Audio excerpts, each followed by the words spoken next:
Hello and welcome to the Labyrinth of Lore. I am Steven, And I'm Miriam. and we are here to talk about flavor and story and all those goofy things in Magic. In this case, specifically, the Magic stories, because we have missed 6 of them?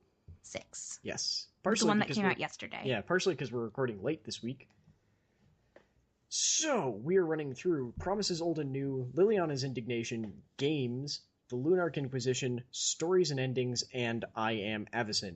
And it should be said that from now until June 8th, Yep. there are actually not going to be any new stories set on Innistrad. Well, that follow the Shadows over Innistrad story. Yeah, they said something like they're going to be doing 2 new stories from different realms. Yeah, from across the multiverse. So they could come back to Innistrad if they want, but it won't have to do with this direct story. Precisely. Yep. And I expect that means on June 8th we'll start getting more of the, what's it called?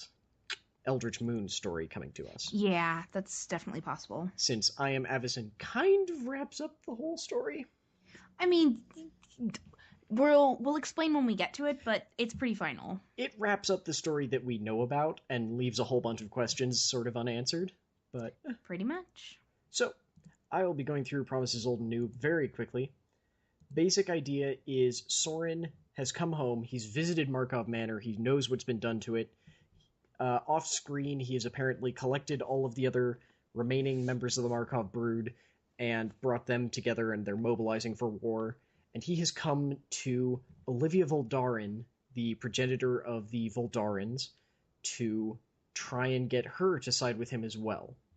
Apparently, the Falconwrath have been completely destroyed, which I think we have sort of puzzled at before, since anything with Falconwrath that we've seen has been, like, madness-related, or the card transforms into a crazier version of itself, that sort of stuff. Like Heir of Falconwrath. Yeah. In fact, Olivia actually calls out and specifically says that Avacyn has destroyed their manor, and when he mentions that Markov Manor has been destroyed, she goes, well, you should know something about that then. It was your creation that probably did it. But he knows it was Nahiri. Mm-hmm. No mention of the Stromkirk who live down in Nephalia, so they're probably fine. Who knows, actually. They're very strange for vampires even still. So, we're never actually told in this why Sorin is, as Olivia refers to him, the scion of the Markov. For some reason, he's been, like, disowned by his family. But he's coming here to get her help. She is sort of questioning why on earth he would want her help, and he starts having flashbacks to the time when he created Avacyn and the Helvault. So basically, he, Ugin, Nahiri lock up the Eldrazi on Zendikar. They leave. Nahiri stays to keep watch on her plane. And Sorin, sort of inspired by this, decides to, I should probably protect my own plane, especially since my plane has a lot of things trying to kill everyone else. So he created the Helvault, and he created Avacyn. Doesn't go too much into how or why, although apparently he was basically unconscious for a long time making them. He apparently didn't explain this to anyone else, why he did this or how he did this. Like, apparently Olivia understands and knows that he made Avacyn, but that's about it. The Eldrazi started to break out on Zendikar for a brief time. Nahiri locked them back up. This was literally hundreds of years after they had initially been sealed. And then neither Ugin or Sorin came to find out what was going on, because they had set up some sort of magic alarm that they would get. She went back to Sorin, because she had no idea where Ugin went. It was like, what the hell, dude? Why didn't you come? There's like this great moment where it's like, Sorin, I'm so happy to see you. Now, what the heck were you doing? Why weren't you here when I needed you? And he sort of, this is a little, I think this is one of the first places where she might be starting to go a little bit nuts, because he literally talks about how she has inspired him to do this to protect his own plane. It wasn't something that he had any interest in doing before. Yeah, and she's kind of like, that's BS. It's more like, that's okay, that's fine, but you actively made it harder for me to contact you and then didn't keep your promise in coming back to help my plane. What the hell? Yeah. So he keeps having flashbacks while he's explaining to Olivia why he created Avacyn, basically to protect everyone in the world, keep everything in balance, that sort of stuff. And then talks about Avacyn meeting Nahiri, because Avacyn sensed, there's something bad from another plane here. That seems like one of those things I'm supposed to protect Innistrad from. Flew down, and Nahiri and Sorin and Avacyn all got into some sort of scrap, and then he pulled his sword on her, and then it just sort of cuts off there. We don't know what happened. I assume Nahiri left somewhere better, hopefully, but she probably went back to Zendikar. And after this explanation, Olivia sort of agrees. She agrees in that she's going to take payment out of Sorin very, very heavily for her help, but she sort of agrees to lend her people as an army to him for some purpose. I'll point out, this army is literally never used in any of the stories. Nope. So, But not too bad a story. Yeah, not too bad a story. It's a good few pages long. Really sweet art in a couple places. I would definitely suggest checking it out almost only for the art on its own. But it's also just a good story. Yes. There's even one thing here that I hope they use soon that's a beautiful piece of art for Nahiri that isn't attached to a card or anything. Let me see if I can find the one that you're talking about, because I think I know. It's her with this beautiful molten sword that she has just pulled out of a rock. Oh, yeah. Her face in that is so glorious. It's very, I want to say watercolor-esque in its style, but it's so good. I hope there's a card with that soon. Yeah, but oddly enough, it's kind of the way she's drawn. It mimics the angular. It's almost kind of angular. Her face and all of that. Yeah. Geometric. That's what I'm looking for. Mm-hmm. So, which one did you want to? Do you want to take the one that I have zero interest in? I will take the one that you have zero interest in. Thank you very much. To continue our level of Jace hate that we have for him, since he tends to go derping into situations and tends to make things worse, this story, this is called Liliana's Indignation, and as the title says, it's Liliana. It's from her perspective. So this is after Jace has returned from the Drown Yard. It starts that Liliana is kind of having so if you can picture having this entity, the Raven Man. This is the person who she describes as someone who has helped her and taught her and kind of given her the information of the veil and all of that jazz. And so essentially this is after Jace comes back from Markov Manor and the Drownyard Temple, and he thinks she has had something to do with it. The destruction of Markov Manor, and that she knows what is happening at the Drownyard Temple, that the what are they called? The monoliths are her doing. And the cryptolyths. Thank you, cryptolyths. And he's just like, what are you doing? But during this, he's kind of slowly going a little nutty himself, just from all the stuff that... since you visited Markov Manor, pretty much. Pretty much. So he's going a little bit nutty. So that's a lovely layer of stuff that's going on. Talking about the angel, so let's see.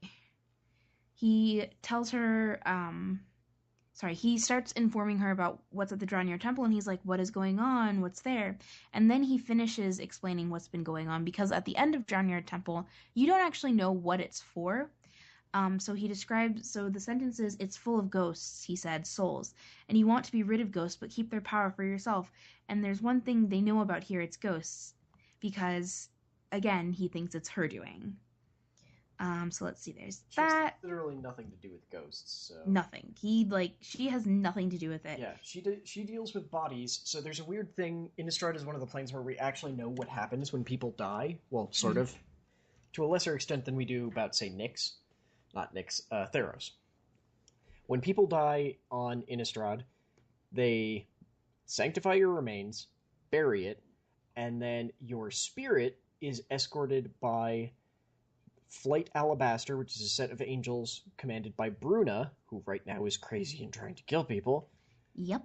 Her angels escort your soul to the blessed sleep, which wasn't happening in previous Innistrad block because the angels were so busy trying to make sure all of the humans didn't just go extinct, and now isn't happening because the angels aren't escorting them there. Because they've gone nutty. So all of their spirits are trapped on this plane, which is where we get Geists, And apparently the cryptolyths are siphoning the souls into the Drownyard Temple for some reason. Mm-hmm. And that is essentially everything about that episode. Is Jace is going nuts. He thinks Liliana's doing it, and so another thing that's kind of happening is Jace is trying to break into Liliana's head to get information. Which is a bad idea. Which this is one of those times where Jace is being an idiot, and we're just like, nope, get out of my head, out of my head, out of my head, out of my head. And yeah, essentially that really just sums up what's going on. I mean, he then goes to go look for more information on Tomio's journal. That's about it. Jace blunders in, Jace blunders out in true Jace form. Yep, and it should be said that another reason why this is a bad idea is, one, Liliana's also a mind mage, like, not to the specific degree that Jace is. Like, Jace is very good about reading people's minds, figuring out what's going on, that sort of thing. Liliana is the mind reader where she, depending on the setting, either looks at your mind and goes and plucks pieces out of it, or she just sort of grabs your mind and starts tearing pieces out at random. Mm-hmm. That is the kind of mind mage that she is. Not a good idea to try and deal with that. Especially if she's not actively antagonizing her. Antagonizing you. Don't make her. Pretty much. So, then, next big one that so we're skipping over games until the end because we want to do something special with that. Because we think it's a great episode. Yes. And it needs a little more than just a quick overview. Yeah. So, episode 10, the Lunarch Inquisition, we'll be going over very briefly because it's a good story, but not a whole hell of a lot of stuff happens in it. Mm-hmm. There's a character from games who appears in this. We'll be skipping over his stuff from games because he's as uninteresting in that as he is here. His name is Greet, I believe. Mm-hmm. He is, what is he, the something officer? I've already forgotten his title. The executive officer. Yeah, the executive officer, just, he's not interesting at all. Mm-hmm. He technically sides with the Lunarch Inquisition in the same way that technically Audric does as well. Mm-hmm. Basic idea, Thalia has been seeing what the Inquisition has been doing, specifically in, what is the place called? Thraben? Elgud, no, that's the city. Oh, sorry. Elgud grounds. Yeah. She returns to the Thraben Cathedral because she is the guardian of Thraben, and basically is trying to tell people, like, this Inquisition is just straight murdering people, apparently with a popular phrase, sin-drenched. They're saying something to the effect of everyone in this part of Innistrad, and to a lesser extent all of Innistrad, are sin-drenched, including small children, and that they cannot be saved, they must be burned. Yeah, this Sin is plagued, like... sorry, not drenched. Oh god, it's horrifying because it's men, women, and children. Yeah. So basically, Thalia is trying to convince Audric, who is effectively the head of the military of the Lunarch Council, who, again, in theory, he's in charge of this, except that control has been passed to, what was his name? Oh, are you talking about the Chief Inquisitor, Olmok. Yeah, I think I know who you're talking about. Where are you? He doesn't have a card or anything, it's just Olmok. There isn't even a picture of him. Yeah. Yeah, he is the Chief Inquisitor. All military power and has been passed over to him, so Audric is largely just sort of a figurehead. Mm-hmm. His job now is mostly to voice concerns of the average Cathar to the Lunarch Council, but he doesn't have a vote on it. Mm-hmm. So Thalia tries to convince him, like, stuff is going bad, and he sort of agrees that, yes, but I'm going to try to work within the system to see if there's anything I can do. Turns out there isn't, and Thalia just storms off like, okay, you're clearly not going to do anything, so bye. Mm-hmm. And there's a brief thing she has about, he tries to convince her that, well, you're the one who released Avacyn from the Helvault, and she goes, yeah, I did, because I thought it was necessary. Maybe it was the wrong idea. Maybe having an angel trapped in there with all those demons for so long, maybe she's worse than all of the demons are now. Like, she also points out that apparently Avacyn is barely hunting the demons anyway. They're mostly hunting people. Mm-hmm. Like, if she sees a demon, she'll kill it, but she's not going out of her way to actually try and find them. Yeah. So she runs off. She actually comes back a few months. I think it's a few months later. They don't establish a good timeline for this.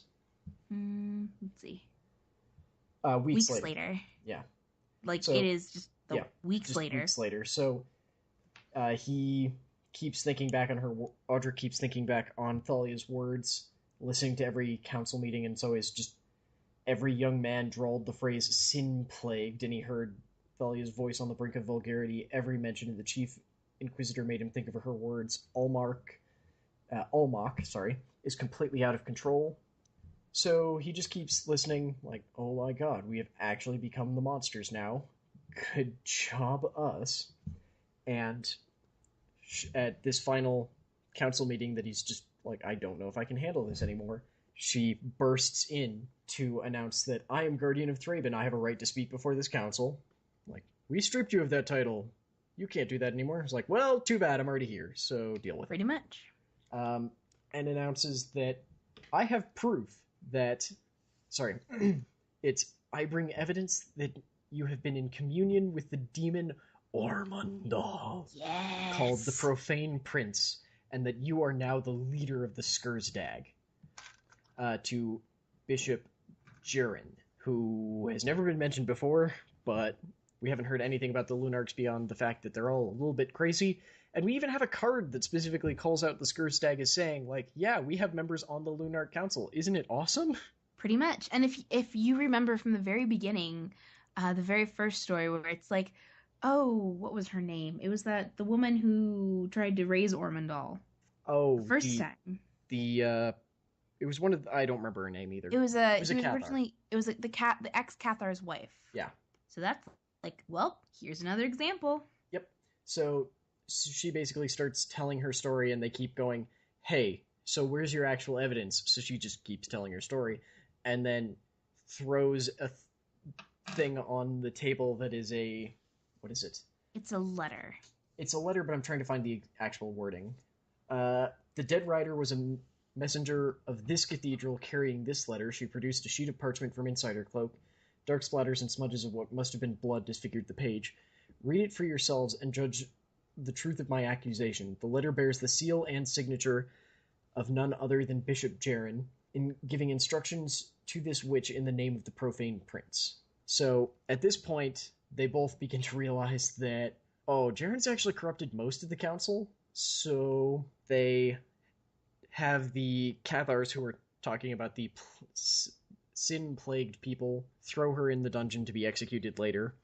Audric finds an excuse to leave, frees her, and he, her, and Greet go to leave on horses, and 8 or so Cathars come to stop them. Like, we totally expected this, so you're all going into the cells, or we're gonna have to kill you. All of them forgetting that one of these literally is the one who freed Avacyn the first time, and is, like, Guardian of Thraben was not a honorific title. It was very much a merit-based title. Yeah. And then that Audric is the head of the military, again, merit-based. Also that he trained all 8 of these people. They quite literally almost kill all of them. In fact, as they're leaving, Audric is basically going, I'm pretty sure they're all going to probably bleed to death because the council won't send anyone to help them. And he starts to do the prayer for asking, what are they called? The Flight of Alabaster to take their spirits to the Blessed Rest, and halfway through it goes like, the angels probably don't even care anymore, do they? Pretty much. And just goes screw it and finishes the prayer anyway in blind hope. And at this point... Actually, it's kind of interesting. He doesn't finish it.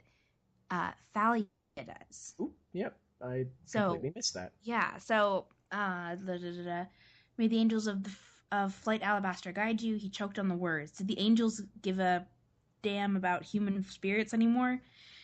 Guide you to the blessed rest, Thalia said, close beside him. And then she does the Avacyn collar symbol, it's kind of like crossing yourself, but you trace the Avacyn collar. It's shoulder to heart, so...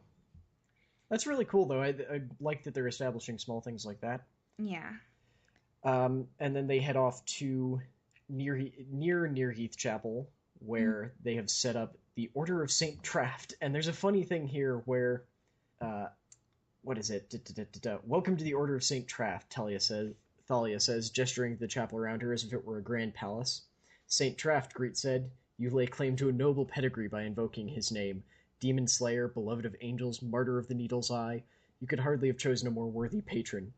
And then I did not choose him, Thalia said with a smile. He chose me. And a luminous mist coalesced behind Thalia, turning her hair into liquid gold. Her face seemed to shine with a light of its own. A moment later, there were two faces. They pulled farther apart, and a man stood beside her, radiant but insubstantial. A holy Geist, Saint Traft himself. That's just really sweet. That's cool. Yeah. It's like, oh no, I'm not just...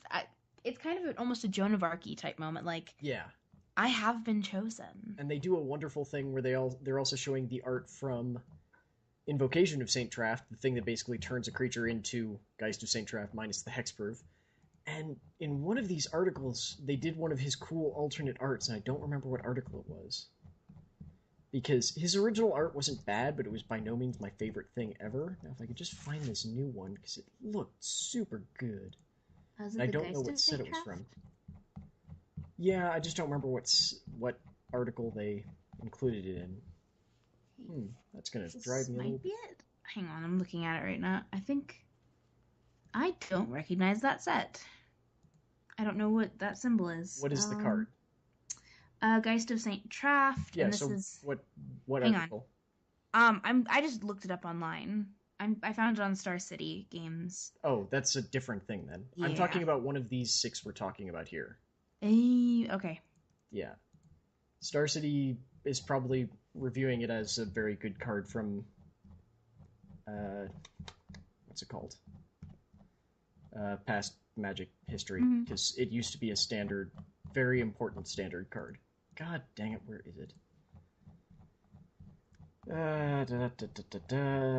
Nope, it's not that one. Bloody hell. It's not games. Maybe it's I Am Avacyn, because I don't have one of those open for some reason. Are you running away? Yep. Yes, I will be back in 5 minutes. Okay. I am going to find this image and just mention it and see where it's actually from, and then we will take a short break. Wonderful. Yep, there it is. Okay, yes, it's at the end of I Am Avacyn. It's the Geist of Saint Traft art from Blessed vs. Cursed. It's actually really sweet. Anyway, that was horrifying. We will see you back in just a second. Okay, so we are That back. was me accidentally knocking. We finished up Lunarch Inquisition, and we figured out where the damn picture was from. The end of I Am Avacyn, basically when they were not even the end, the middle, where they were showing off a whole bunch of Avacyn symbols. So I believe up next was Stories and Endings, which was a whole lot of nothing. So as Steven said, not a lot really happened in this. Again, it's Jace. Jace is doing things. Jace is going places. It actually introduces Tamio. So Tamio, who Jace has been following her journal through Innistrad, trying to figure out what the heck is going on. He actually runs into Tamio, and they kind of put their heads together and figure out what the heck is happening. So it's a pretty long story as far as actually no, it's actually not. It's not too bad. But it's peppered with different stories, like since stuff from Kamigawa. Yeah, which is kind of strange. Some weird stuff from Mirrodin too, actually. Yeah, I mean, she talks about the fact that there's no Kami on the plane of Innistrad, and it's her.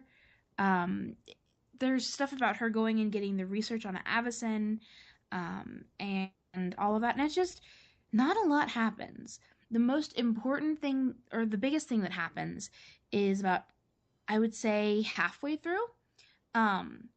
When she was in the library, she opens the heavy door a few degrees more.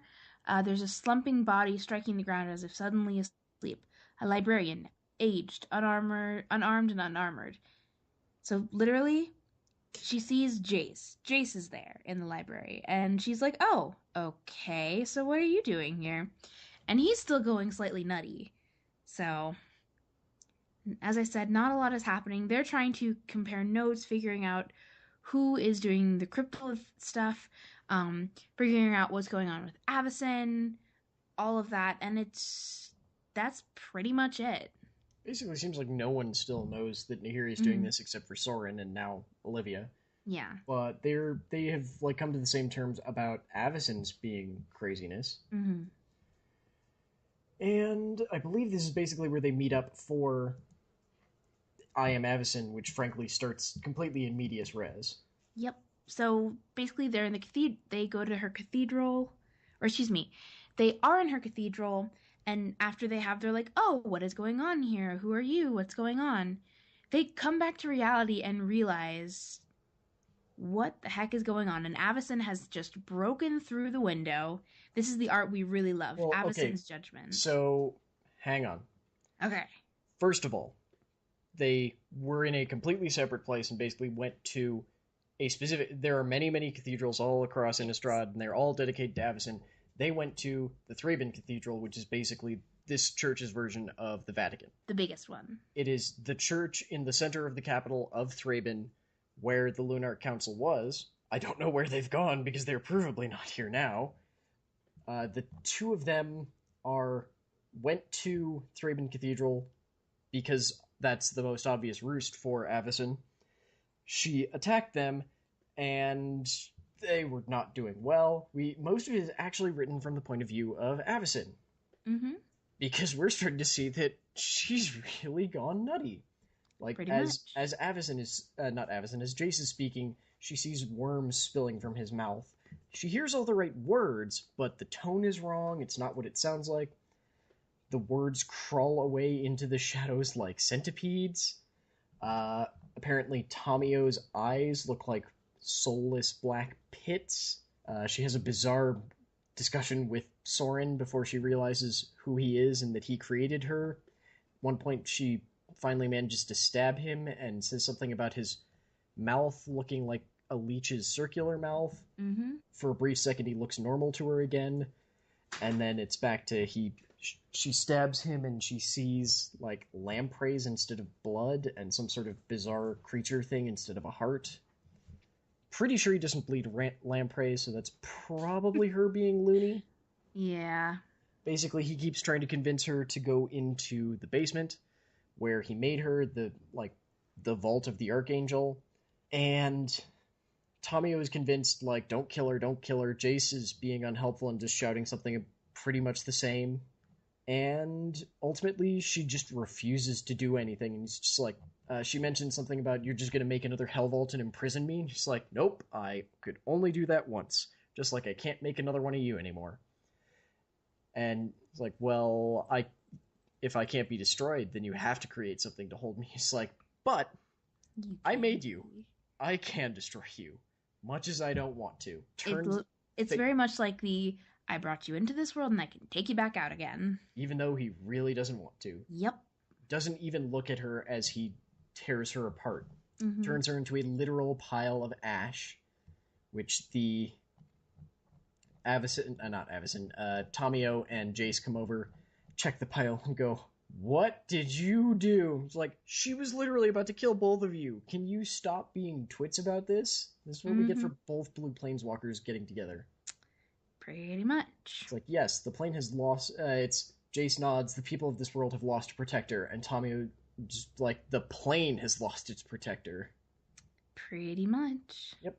And they just keep asking him, what have you done? And he just walks away, because he knows what he did. He accepts that he did it. And unlike these two, seems to understand that he really didn't have another option. Mm-hmm. She was going crazy. Yep. Yeah. Loony as hell. Yeah. So, we still have no idea why she was going crazy. We don't know why Nahiri's going crazy. We don't know what Nahiri's doing with a whole bunch of souls and messing with the mana of the plane. I still am I'm sorry to say, I do think it really is Nahiri summoning and trying to bring the last big Eldrazi Titan here. Mm-hmm. But we'll just have to see. And we did talk about this, how it's kind of, you messed up my world, now I'm gonna mess up yours. Yeah, I'm fairly certain that's what it's gonna be, but we'll just have to wait and see, because we haven't seen anything for Eldritch Moon yet. Nope. So, just to keep delaying the reading of The fun. games, I wanted to very, very briefly talk about the couple of announcements that came out on literally the thing now labeled as Announcement Day, because that's a name we needed. Mm-hmm. So, they announced on Announcement Day what the next two sets are going to be, which is normally something that they do at PAX. I don't know why they're not doing it this year. Instead, they're going to start announcing cards at PAX. So the next two sets are Kaladesh and Ether Revolt, I want to say. I'm trying to find the page with that so I can... Well, while you try to find that, I will continue explaining. So Kaladesh is Chandra's home plane, the place where all of the weird, it seems like almost everyone used some sort of artifice magic, except for her, because she had fire magic and blew the things up. But everyone makes these constructs and very not steampunk, because we had this discussion, very... We did. Clockwork. Clockwork, yeah. Everything is very, arcanish clockwork things. Looks very cool, fairly interesting. In general, they seem to be related to Ether in some way on the plane, so I'm willing to bet that... I think it's Ether Revolt. I know that the tagline is something along the lines of Seize the Power, so I'd be willing to bet that we're probably going to see the constructs revolt in the second set. And they also announced that they're doing... they quietly announced that they're getting rid of intro packs and instead replacing them with Planeswalker decks. So I don't know if they said for every set or for every block they're going to be doing two... I think I found it. Okay, they're going to be doing two Planeswalker decks, each of which contains a standard legal Planeswalker, though not one who is printed in the set. So basically it could be we have a Chandra in one of the two Kaladesh sets. If we don't, something's gone wrong. And then we could have a different Chandra in the Planeswalker pack. They've said that these will be less powerful than your standard Planeswalker, generally being sort of splashy and higher mana cost. We'll see, that might backfire on them. It will still be standard legal, but the only place to get them will be from these packs. There will be two every year, and the Planeswalker will have something to do with the set, so it won't be like, hey, Nahiri was in the last set, let's do a Nahiri one. It'll actually be like, Chandra is on this plane doing stuff. Frankly, if they'd done it for Innistrad, I'd bet that they would have done a Tamio one for this first set, since we won't get a card for her until Eldritch Moon, probably. Something else that's kind of interesting that's going to be happening is the 4-color commander decks that they're creating. Yes, but there's still a few more things I wanted to do for the Planeswalker decks, because we're not quite there yet. Okay. Sorry. There's 3 other things that are going to be in those Planeswalker decks. Each one is going to have 2 copies of a rare card, again, standard legal, but not from the set, that does a thing and tutors up that specific Planeswalker card. So in this case, they have announced that one of these first 2 is going to be Chandra. So it would say something about, deal some amount of damage, and then also tutor up Chandra the not head on fire. I don't know what the hell her name's going to be. And then you'll have another one that is spell does X. If you control a Chandra card, spell does X plus Y. Something to that effect, and those will be an uncommon, which the deck will have 3 of. Again, not available in the set, but will be standard legal. And then it will have 4 of a common related to the creature, so I want to say Chandra's Phoenix, but that's a rare and way too good. So something smaller. I don't believe they said if it's a creature or a spell, so we'll have to wait and see about that, but it will be a common, not necessarily new, but again, probably not in the set, but still legal. So, and these are supposed to be the new replacement for intro packs, so instead of 5 not bad decks, we'll hopefully get 2 pretty decent decks, but we'll just have to wait and see. And yes, the Commander thing, which I am very happy about. So this is coming out November 2016, and this set will feature 5 4-color 100-card Commander decks and 56 new legal cards for Eternal format, but I don't So I don't know Eternal, so Eternal I turn to you. Yeah, Eternal is Legacy and Vintage. It's basically all of the non-rotating formats that do not include, like, Modern. So things that don't have a cutoff. So yes. So that's going to be coming out soon, and then it's supposed to be pretty interesting. They have a release date for it, November 11th, 2016. And bookmark that page. Please also send it to me, because they will not include that any other time they give information about these products, because they've been bad about that lately, which is to say the past 2 years. Got it. Sending it to you. Thank so you. That's pretty cool. And it should be said that as of right now, there are no 4-color legendary creatures. Nope. There are 5-color, and there are 5 4-color creatures called the Nephilim, which are not legendary, and do weird stuff anyway, but they'll probably all show up in these decks. But yeah, this is going to be cool. A lot of these are going to be brand new cards, and I actually can't wait to see this one. This one I'm really looking forward to. Between this and Conspiracy 2 this year, oh my god, I'm actually really enjoying being a multiplayer Magic player, except I don't have anyone to play with anymore, so that's fun. Let's see. I'll have to find a way to draft some Conspiracy, though. Conspiracy is so much fun. Yeah.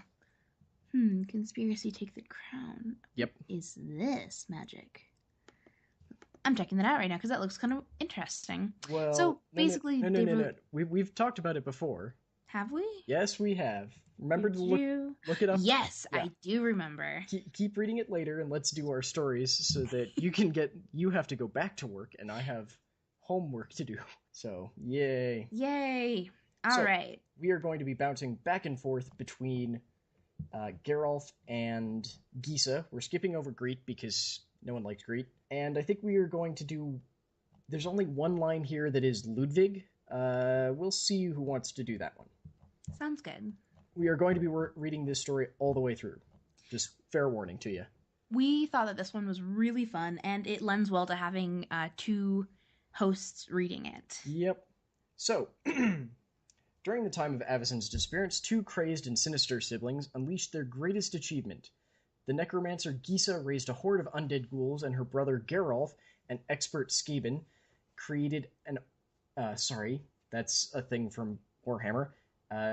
Skaberin, I don't know why he's calling it that we used to just call them Stitchers, created an army of scobs, shambling corpses stitched together from disparate body parts. Each hoping to outdo the other in their mad sibling rivalry, Gisa and Geralf besieged the city of Thraben with their zombie armies, sending wave after wave of unhallowed creatures at the holy city.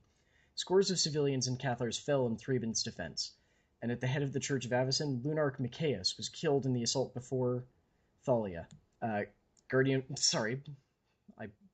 guardian of Thraben, drove the monsters back. Audric, a champion of the church, captured Gisa and held her prisoner in Rider's Lock. But the rivalry between Geralf and Gisa is not easily put to rest. Should also be said, Gisa then raised the Lunarch Micaeus as a zombie. Which I actually found out after a little bit of research. He's actually a distant cousin of theirs. Yep.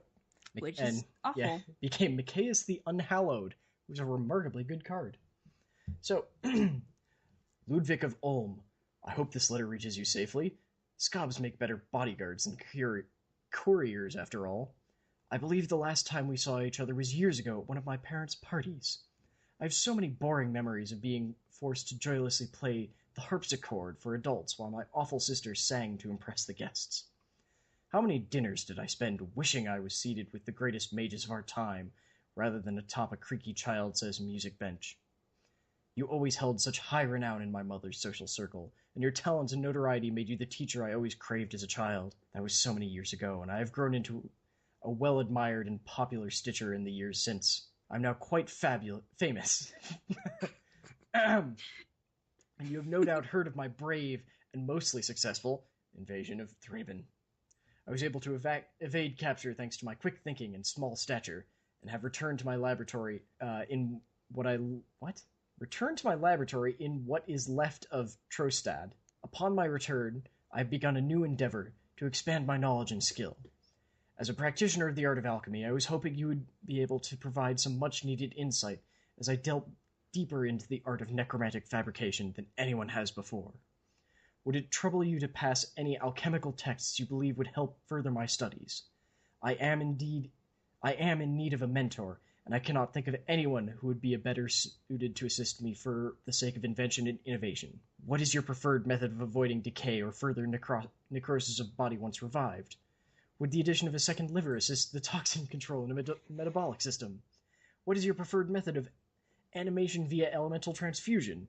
How familiar are you with Delia Davison's method for brain extraction on living patients? I'm giddy with anticipation for your response. Sincerely, Geralf Sensani? Is that what we decided it was probably? I think it was Sasani. Sasani, sorry. Okay, skipping over Executive Officer Greet, who's basically upset because Gisa has escaped. And he's writing to Commander Audric. And then we have a letter from Gisa to Geralf. Geralf, guess who just broke out of prison? Your ever-loving sister, Gisa. You don't just say, guess who, and then answer in the signature, moron. Why are you writing me from the old family house? I thought it was destroyed. Surely there isn't anything left after the accident. I thought once free, you would go back to your own territory. Geralf, I may have my freedom now, but there are no words to express the embarrassment and anger I felt when I was first captured, brother. I was foolish to try and go along with your dumb plan, and I was a failure for getting caught by the guard. It seems fate itself had a hand in my release, and I escaped my transport caravan while en route to Thraben from Ryder's Lock. I was shackled up in the back of a covered caravan, with a muzzle and everything, and I heard a dreadful commotion outside. Never one to ignore an opportunity, I swept my feet over the chains and rammed the door, escaping into the fog with the little dignity I had left in the midst of the attack. What do you think of that? I escaped all on my own. My joy was brief, and the malaise I feel now has overtaken the thrill of escape. I abandoned my old territory before our pathetic attempts to raise Thraben, and I knew there would be nothing left for me there. After I got the muzzle and chains off, I thought it might be best if I returned to the old family home in Nephalia. The rubble is falling apart now, and it still smells vaguely of smoke, dust, and preserving fluids. I know, right? Some rooms are still habitable, but I couldn't stand to go into Father's study. The evidence of our parents' last scuffle still lines the walls. The weight of guilt hangs on me still after all this time. In an attempt to purge this feeling from myself, I raised Mummy and Father to apologize for what we did to the house. I felt such relief in telling them how sorry I was for the fire, and how neither you nor I intended to inherit our parents' loathing of each other. I spoke of my failure in Thraben, of how distant you and I had grown over the years, my humiliation at being chained and muzzled while you gleefully escaped. Of course, they couldn't respond, but the experience was quite therapeutic for me. Given these recent happenings, I wish to add an addendum to the laws of necromantic warfare to exclude use of relations or family pets in the battle. I know you still have what is left of Spot. Respond with your desired time and location of our next duel. Your loving sister, Gisa. Gisa, you are being incredibly irresponsible. Put Mummy and Father back in the ground where they belong. I'm doing things far more important than necro-warfare now. I am pleased you are out of prison, but clearly you're too stupid to recognize my help when I give it to you. Please do not contact me again. Geralf, I've returned your scab along with a number of alchemic texts. I believe you should find the answers you're looking for within. If you are amenable, I am more than happy to take you under my proverbial wing. Your mother was a talented necromancer, and she clearly raised a brilliant heir. Please do not hesitate to contact me in the future. Any son of Gretchen Sassani is a son of mine. Your family has always been so playful in their love of the dark arts. Let us enjoy our brilliance and embark on the greatest game of all. Ludwig. I just really quickly want to interject. I really wish there was a Geralf card, because he's in the background of a bunch of cards, and he looks so cool, but I wish he had a card. Oh, wait, he does. Yeah. Oops, I'm being dumb. Yeah, sorry, I didn't realize he had one. I was going to say, he does have one. I forget because it's from a commander set, and it wasn't my favorite commander set ever. So. The art for it's pretty cool. He's just kind of glowering. And he's got this thing that is apparently attached to his face. Oh. Okay, sorry. That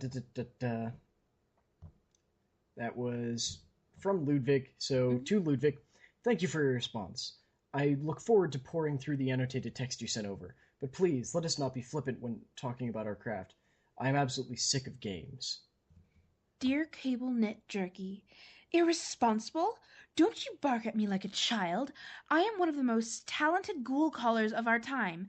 I am capable of feats you only dream you could do. I've heard you trying to whistle. It's pathetic. You may think you're too good for necro warfare, but I know it's really because you don't think I can function without having to rely on you. Gisa. P.S. I am going to do my best to remember all my favorite nicknames for you. We are officially fighting. And there's a Officer Greet we are skipping over.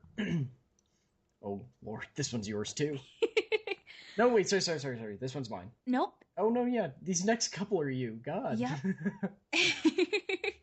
She's quite talkative. Very. Dear Sausage Tailor, I made a friend, and she's my age, I think. She's not. She looks like she needs some leafy greens and red meat, but I think she will do fine for my first friend. I met her while taking Mummy for a walk. Father is back in the ground now. The woman simply walked up to us without any sort of fear. She looked Mummy up and down and asked if I was the one who raised her from the dead. I proudly said I did, to which the woman smiled politely and asked if I could repeat the process easily. How droll. I politely nodded, then called 5 ghouls and half of a horse from under her feet. What was there 5 ghouls and a horse under her? Sorry, half a horse. Half a horse.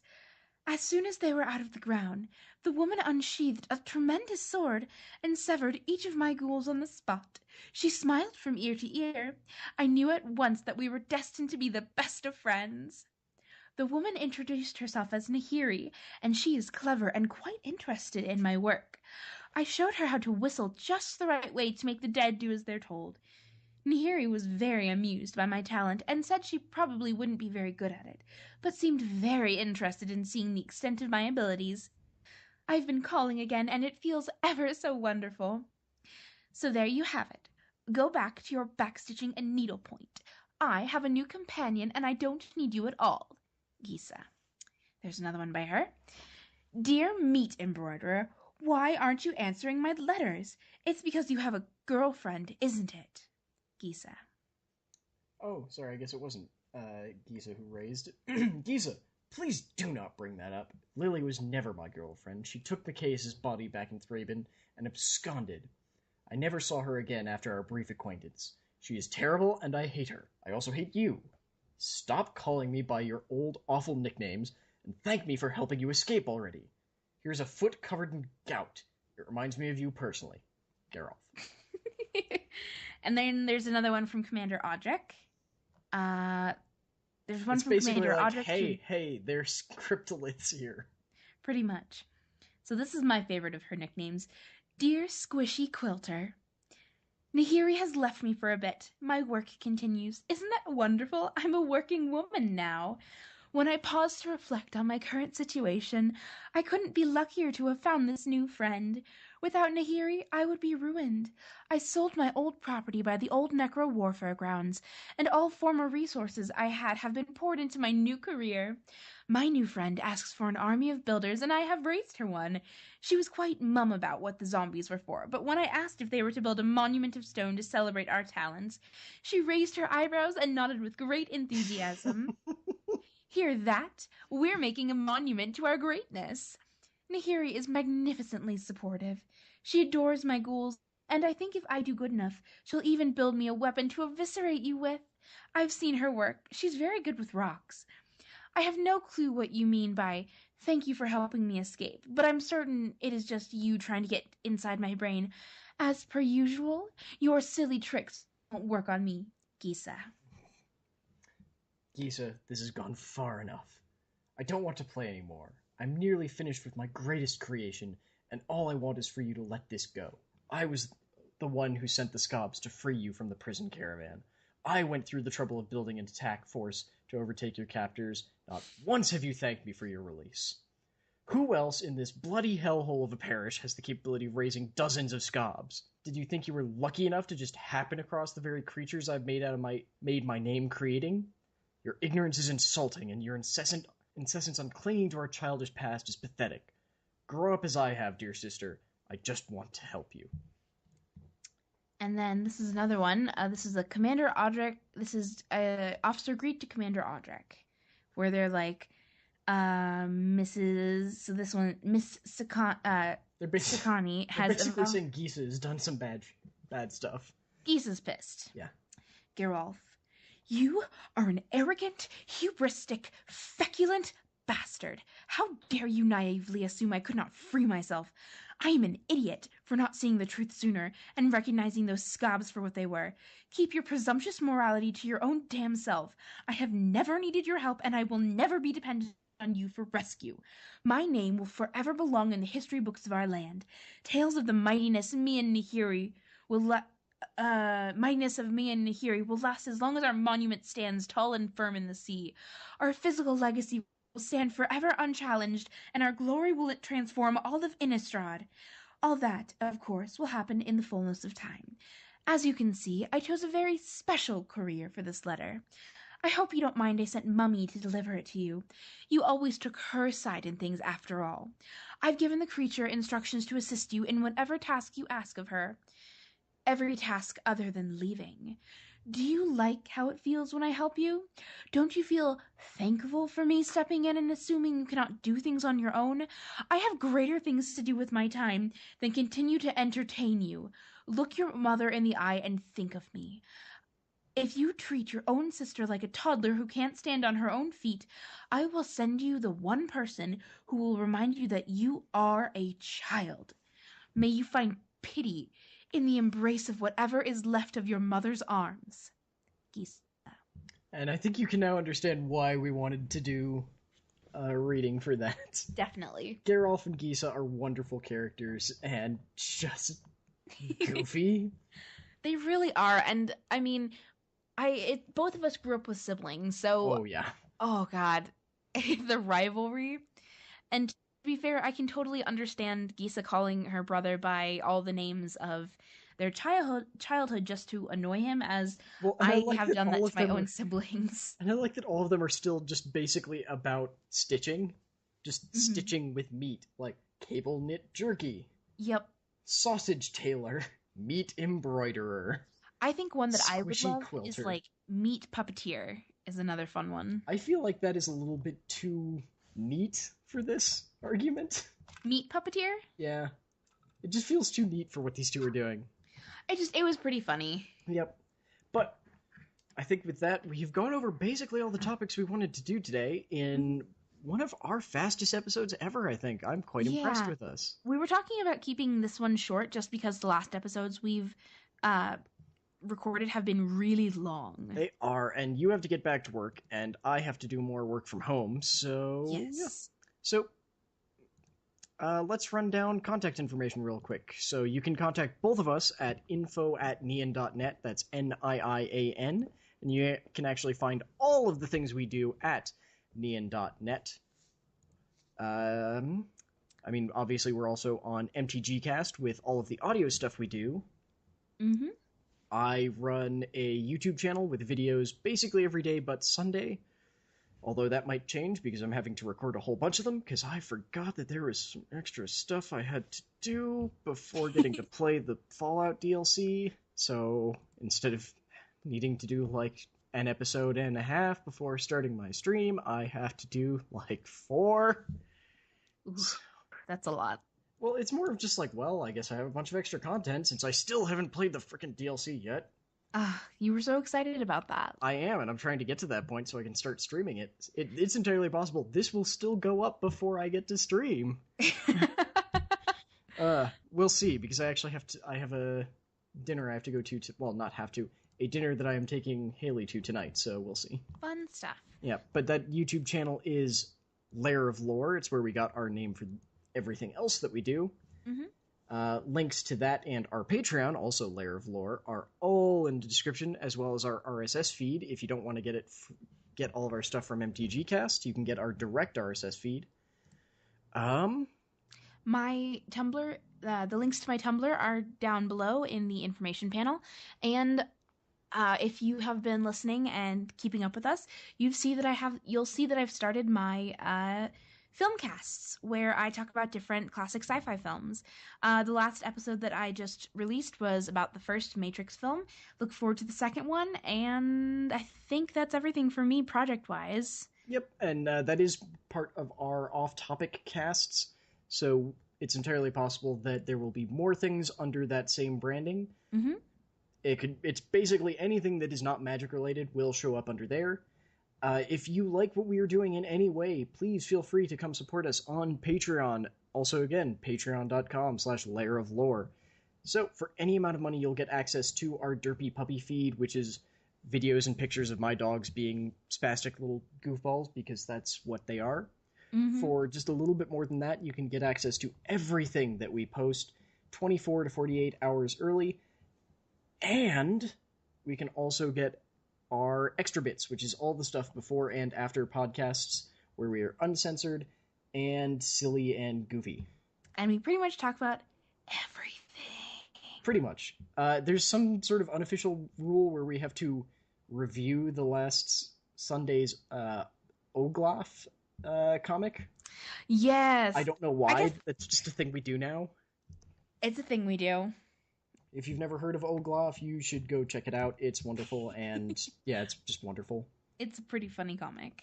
But with that, I think we should head out, because work, and I'm still sick, and it's not fun. Yep, well, thank you guys for listening. We will see you next time. Bye. Thank you very Bye. much for watching the video. Hope you enjoyed it. Please remember to like, comment, and subscribe. And consider checking out some of the other videos that we've got playing down below this one. And if you really like what we do and want to support us, please consider checking out our Patreon, patreon.com/layeroflore. You can get access to our Derpy Puppy feed, which is exactly what it sounds like. You can also get access to everything that we do 24 to 48 hours early, provided it's not news or timely. And you can even get access to the extra bits, which is the stuff we record before and after every podcast, which is completely uncensored, and somehow even weirder than most of our normal stuff. So please consider checking that out, and with that, let's crack open this loot box. Ooh, there we go. Apparently secret is to not ask for anything, because we got a Reaper emote. So first of all, that is a sweet victory pose for McCree. I am taking that right now. I love McCree. The iris embraces you. I will take that too, Zenyatta. And, that's sort of the most meh Roadhog icon he's got. And then we've got this emote. Oh. Just, I'm not impressed. We're still gonna equip it. Thank you all very much for watching, and we will see you next time. Bye.